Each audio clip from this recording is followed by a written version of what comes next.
चलिए जी, जय हिंद दोस्तों। Welcome to the tax club by C Rohit Shrivastava. आज की वीडियो का जो टॉपिक है वो बहुत इंपॉर्टेंट एग्जाम के पॉइंट ऑफ व्यू से भी है, क्योंकि देखिए इनकम टैक्स में हमें पता है 5 हेड है हमारे: salary, house property, PGBP, capital gain, other source. उन्हीं 5 टॉपिक में से आज हम जो टॉपिक स्टार्ट कर रहे हैं वो है इनकम अंडर हेड सैलरी।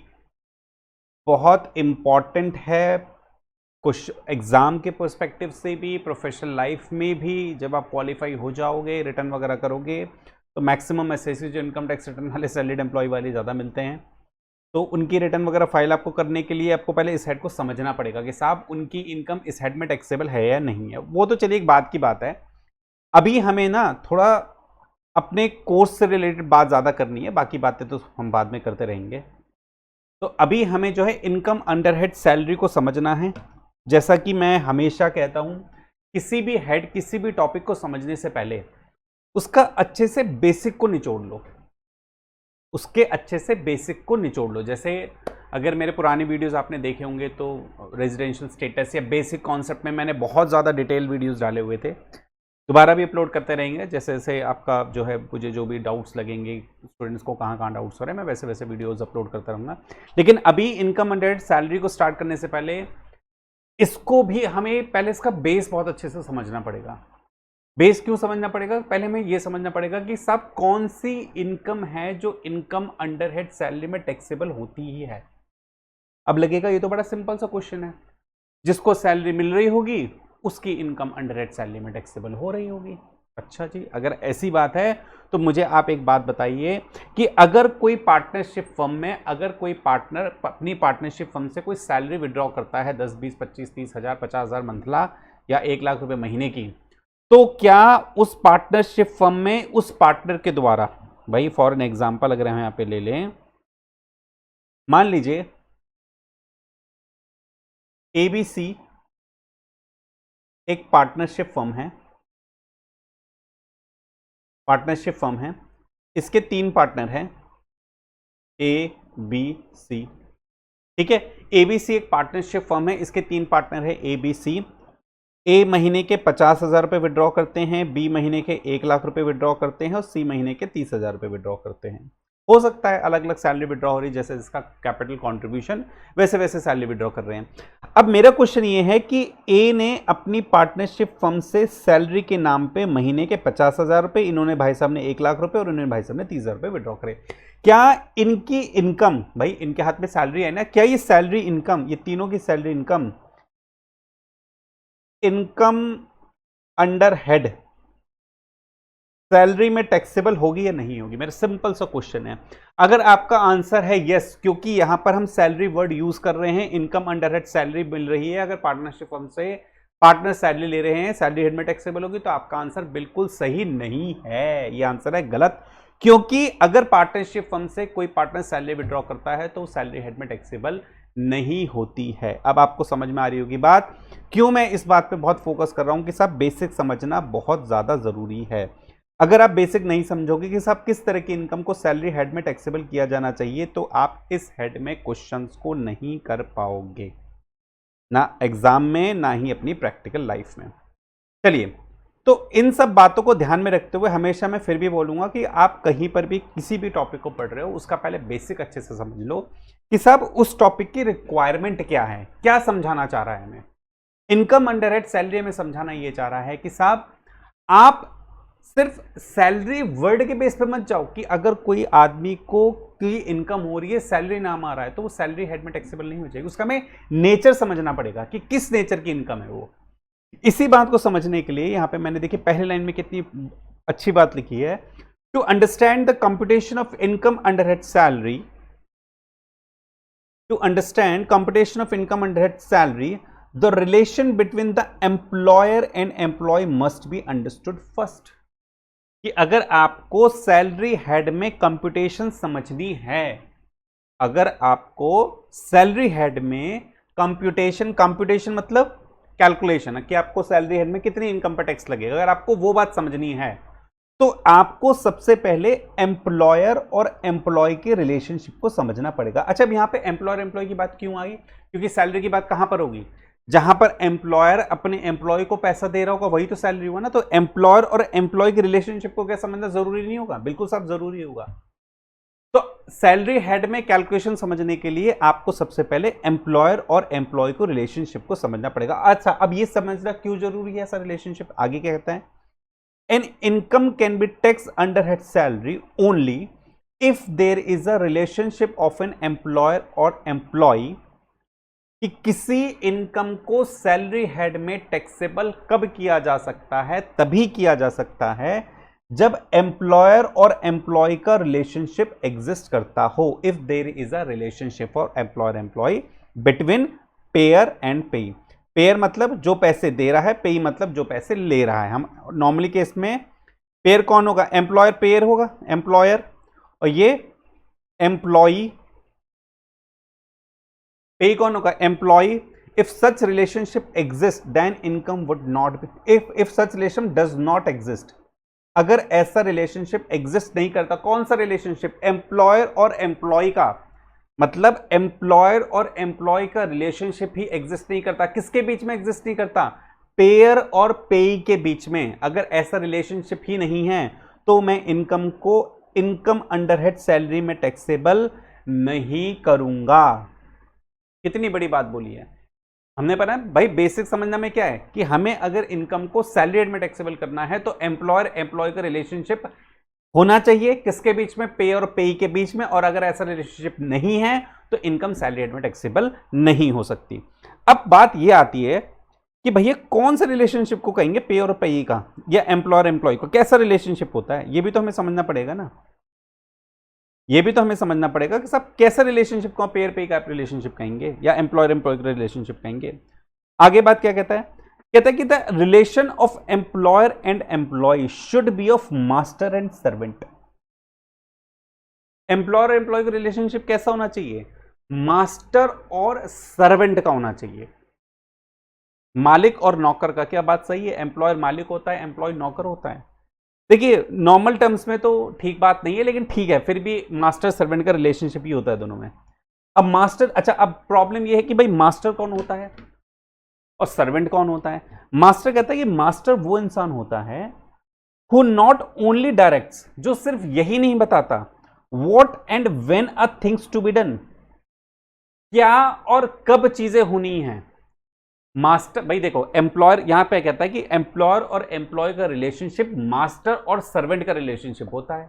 और मास्टर कौन होता है? मास्टर वो इंसान होता है जो सिर्फ यही नहीं बताता क्या और कब करना है, बल्कि कैसे करना है। A master is one who not only directs what and when a things to be done but how it's to be done. कब और क्या और कब करना है ये तो बताते ही बताता है, बल्कि कैसे करना है, हाउ, किस तरह से करना है, ये भी बताता है। और सर्वेंट कौन होता है? मास्टर क्लियर हो गया भाई? मास्टर कौन है? जो पूरी तरह से डायरेक्ट कर रहा है, क्या करना है, कब करना है, कैसे करना है, ये वो मास्टर हो गया। और सर्वेंट कौन है?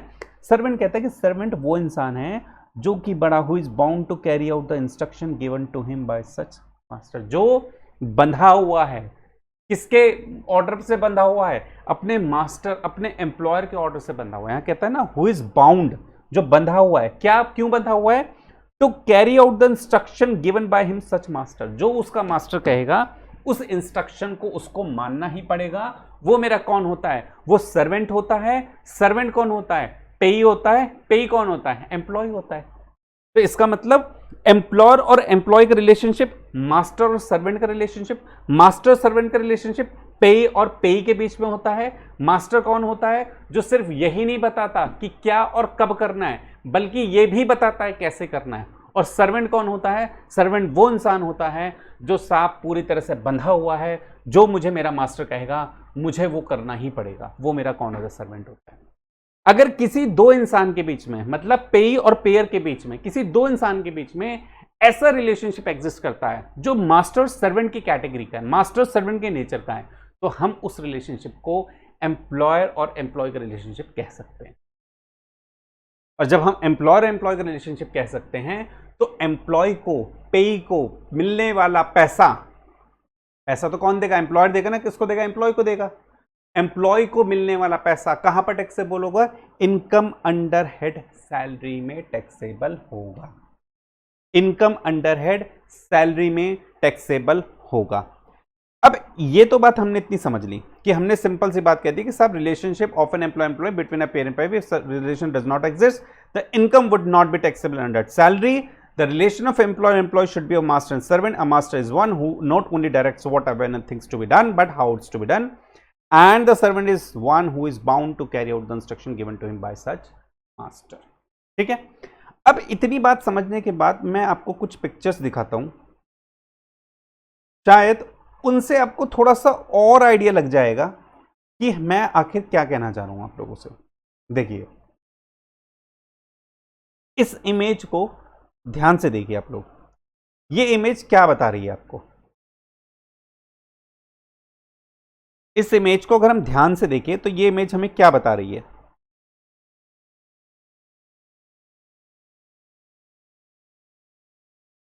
ये इमेज हमें क्या दो पर्सन के बीच में कुछ रिलेशनशिप बता रही है। अगर मैं यहां पर कहूं कि साहब इन दो इंसानों में से एम्प्लॉयर कौन है और एम्प्लॉय कौन है, तो मुझे साहब बिल्कुल साफ पता चल रहा है ये जो इंसान है ना, ये मोटा वाला, ये मेरा हो ना हो एम्प्लॉयर ही है, और ये जो है ना मरियल बेचारा फुटूस आदमी, ये मेरा हो ना हो एम्प्लॉय ही है। ऐसा क्यों? ऐसा मैं क्यों कह रहा हूं और मैं क्या कह रहा हूं ये बात तो आप लोग भी एग्री करोगे कि साहब यही एम्प्लॉयर, ये ऐसा क्यों कह रहे हैं? क्योंकि इन दोनों के बीच में जो मास्टर सर्वेंट का रिलेशनशिप है ना, वो एग्जिस्ट कर रहा है। क्यों, कैसे एग्जिस्ट कर रहा है? क्या यहां पर ये समझ में आ रही है बात कि ये इंसान इसको कुछ ना कुछ डायरेक्शन दे रहा है, या इसने कुछ काम ठीक से नहीं करा इसलिए उसकी क्लास लगा रहा है? क्या यहां पर इस पिक्चर में देख के ये चीज साफ पता चल रही है कि कहीं पर मास्टर सर्वेंट का रिलेशनशिप एग्जिस्ट करता है? इसने इसको कुछ काम दिया, इसने नहीं करा, इसका मतलब काम देने वाला कौन हुआ? मास्टर। मास्टर कौन होता है? एम्प्लॉयर, क्योंकि ये फिर क्या हो गया? पेयर। और वो इंसान जिसको काम दिया गया है, बताया गया कैसे करना है, कब करना है, क्यों करना है, वो कौन हो गया? वो हो गया सर्वेंट, और हम इसे पे या एम्प्लॉय भी कहते हैं। तो ये पिक्चर से ही डिफाइन हो रहा है कि मास्टर सर्वेंट का रिलेशनशिप एग्जिस्ट करता है। यहां देखिए, यहां पर क्या मुझे कुछ रिलेशनशिप दिख रहा है साफ साफ? क्या मुझे कोई रिलेशनशिप समझ में आ रहा है कि साहब यहां पर मास्टर कौन है, सर्वेंट कौन है, एम्प्लॉयर कौन है, एम्प्लॉय कौन है? तब यहां पर भी मुझे यहां समझ में आ रहा है कि ये इंसान ही एम्प्लॉयर है। क्यों? क्यों? ये इसको कुछ ना कुछ कमांड दे रहा है दूसरे वाले को, इस आदमी को। ये मेरा यहां पर एम्प्लॉय ही है। क्यों? क्योंकि इसको कमांड दी जा रही है, इसने कुछ काम ठीक से नहीं करा तो उस पर चिल्ला पड़ा। तो कौन चिल्लाएगा? जिसके पास कंट्रोल है, जिसके पास पावर है, वही तो चिल्लाएगा ना। तो उसका मतलब एम्प्लॉयर कौन हुआ? ये वाला। एम्प्लॉय कौन हुआ? नीचे बैठने वाला इंसान। सेम सीन यहां पर भी है, देखिए यहां पे भी कौन एम्प्लॉयर है? साफ पता चल रहा है ये एम्प्लॉयर है। क्यों? हम क्यों कह रहे हैं? क्योंकि जिसके पास पावर है, जो बता रहा है कैसे काम करना है, क्यों करना है, कब करना है, वो एम्प्लॉयर है, और जिसको बताया जा रहा है वो एम्प्लॉय है। सिंपल सा है। तो इस तरह से भी अगर समझें, ये देखिए, इट्स मंडे,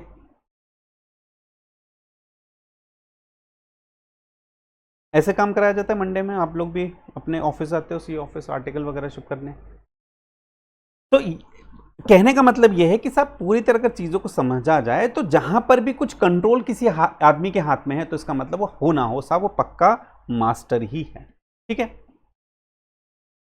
चलिए, अब इतना बेसिक समझने के बाद, मैंने अभी सिर्फ बेसिक की बात करी है, इतना बेसिक समझने के बाद अब हम इसके थोड़ा से एग्जाम्पल को समझते हैं। क्योंकि अभी तो हमने पढ़ा कि साहब पार्टनर को मिलने वाली सैलरी सैलरी हेड में टैक्सेबल नहीं करते। क्यों? अब समझ में आई, पार्टनर को मिलने वाली सैलरी सैलरी हेड में टैक्सेबल क्यों नहीं करी जाती? क्यों? क्योंकि अगर हमने जैसे यहाँ पे एग्जाम्पल लिया था कि भाई एबीसी लिमिटेड ने, मैंने एग्जाम्पल रब कर दी, दोबारा लिख लेते हैं कि एबीसी लिमिटेड ने ए को, बी को, सी को, इसको 50,000, इसको 1,00,000 और इसको 30,000 सैलरी दे रहा था। कौन दे रहा था सैलरी? ABC partnership firm. इसमें कौन था? एबीसी थे। अब मुझे एक बात बताओ, क्या एबीसी पार्टनरशिप जो फर्म है वो ए को, बी को, सी को कोई डायरेक्शन देती है, या इन तीनों ने मिलकर तो बनाई है फर्म? तो जब इन तीनों ने ही मिलकर फर्म बनाई है तो फर्म से इनको कैसे कोई डायरेक्शन मिल सकता है? क्या फर्म इनको बताएगी क्या करना है, कब करना है, कैसे करना है? क्या यहां पर इस फर्म और उसके पार्टनर के बीच में एम्प्लॉयर एम्प्लॉय मास्टर सर्वेंट का रिलेशनशिप एग्जिस्ट करता है? नहीं करता है।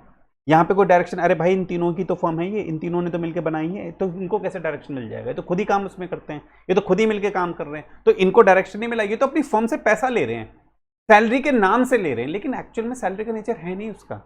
वो तो अपना पैसा वापस ले रहे हैं, कैपिटल वापस निकाल रहे हैं धीरे धीरे करके, या जो प्रॉफिट है उसमें पोर्शन धीरे धीरे करके वापस ले रहे हैं। तो सैलरी बोलने से सैलरी हेड में टैक्सेबल नहीं हो जाएगा।